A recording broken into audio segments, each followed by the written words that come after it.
aujourd'hui le 10 octobre, environ 1h30. Décidément, c'est pas mal mon heure pour commencer cette semaine. Donc, aujourd'hui, je vais faire la découpe. Donc, si on remarque, la rouille du bas de caisse s'étale sur presque toute la longueur. Là, je ne me couche pas en dessous parce que quand on voit des trous comme ça, bien, ça veut dire qu'ici, en dessous, il y en a encore un peu plus.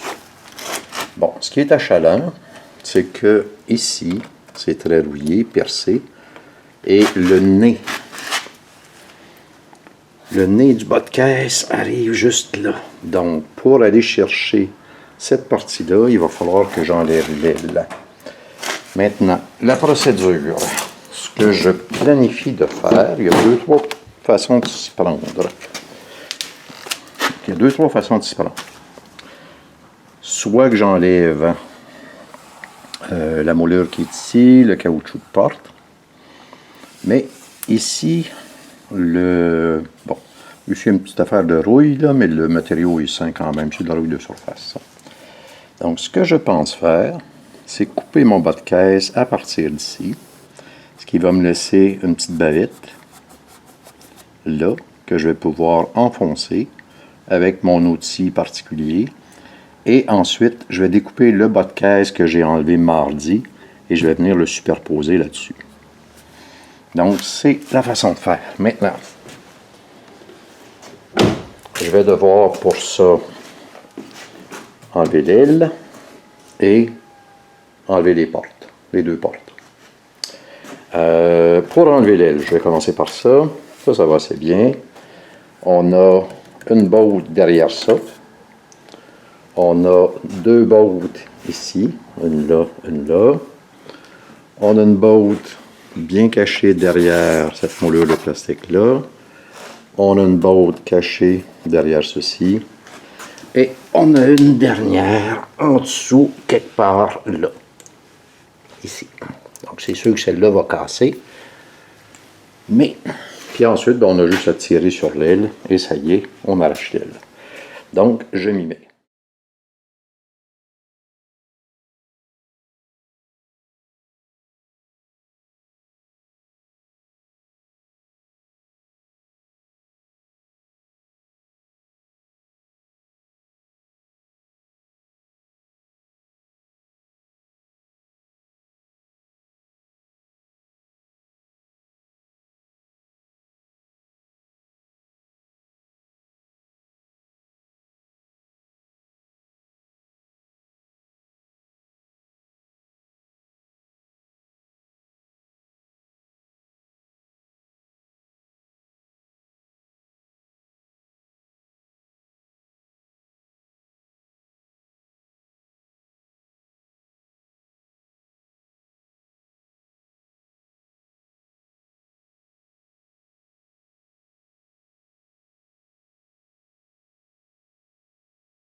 Une fois l'aile enlevée, là à ce moment, c'est ça, une fois l'aile enlevée, là, effectivement, j'avais raison. Il y a un trou dans le bas du nez.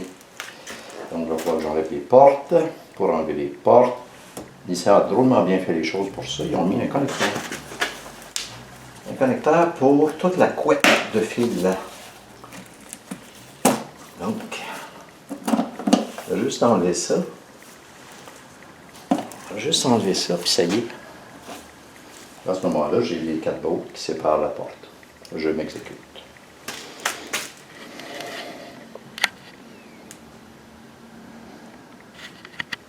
Ici, je fais quelque chose de peut-être un peu particulier. C'est-à-dire qu'il y a deux bottes pour la penture. Ça, c'est du 12 mm. Et il y en a deux pour la porte, qui retiennent la porte à la penture. Normalement, je devrais juste enlever les bottes qui retiennent la porte à la penture et non pas la penture au châssis. Sauf qu'il y a des ajustements là-dessus. Tandis que ici, sur la retenue de la penture au châssis, il n'y en a pas. Donc, en enlevant ces bottes-là, je suis convaincu que lorsque je vais réinstaller, je serai exactement dessus. Je m'exécute.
Donc, une fois la porte avant enlevée, là, je suis du côté passager, du côté droit.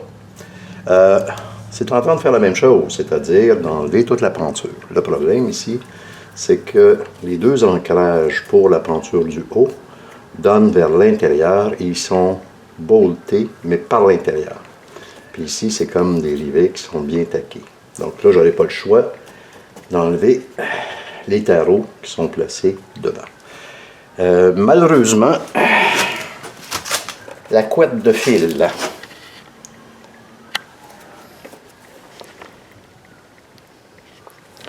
malheureusement, la couette de fil qu'il y a ici, elle n'a pas de connecteur, donc il va falloir enlever tout l'intérieur de porte pour être capable d'extraire la couette. Moi, je ne suis pas sûr que ça me tente de couper cette couette de fil-là. Je m'exécute.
Côté connecteur, on a un connecteur ici pour le verrouillage des portes.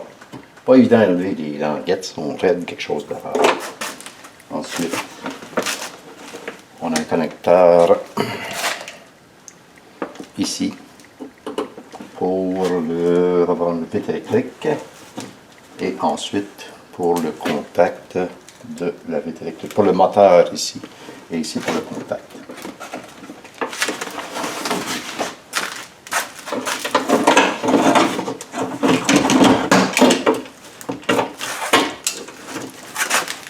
Bien entendu, on a toutes sortes de petites punaises de retenue pour la couette de fil. Donc ici, tout ce qui va me rester, ça va être d'enlever le connecteur pour le haut-parleur, puis ensuite sortir tout le câblage à travers le trou. Je m'exécute. Malheureusement, c'est difficile de filmer parce que je dois être devant et l'endroit ici est un peu exigu. Donc, c'est assez difficile. Il faudrait que j'installe la caméra dans la voiture. Donc, je m'y mets, puis ensuite je présente le résultat.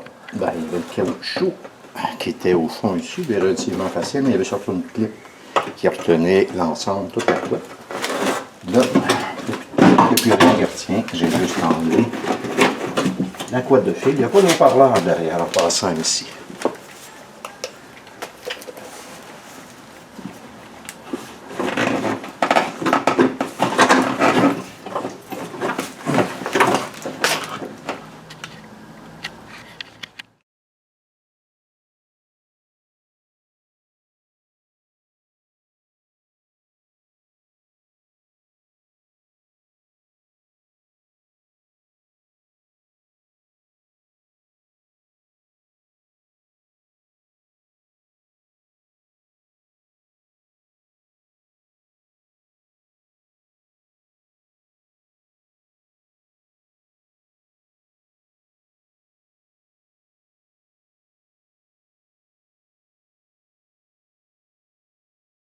Eh bien, il y en a un côté de fait.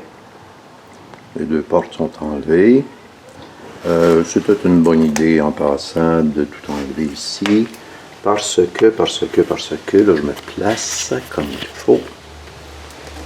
Comme on peut le constater, le nez du bas de caisse et une partie de la façade est complètement rongé, troué.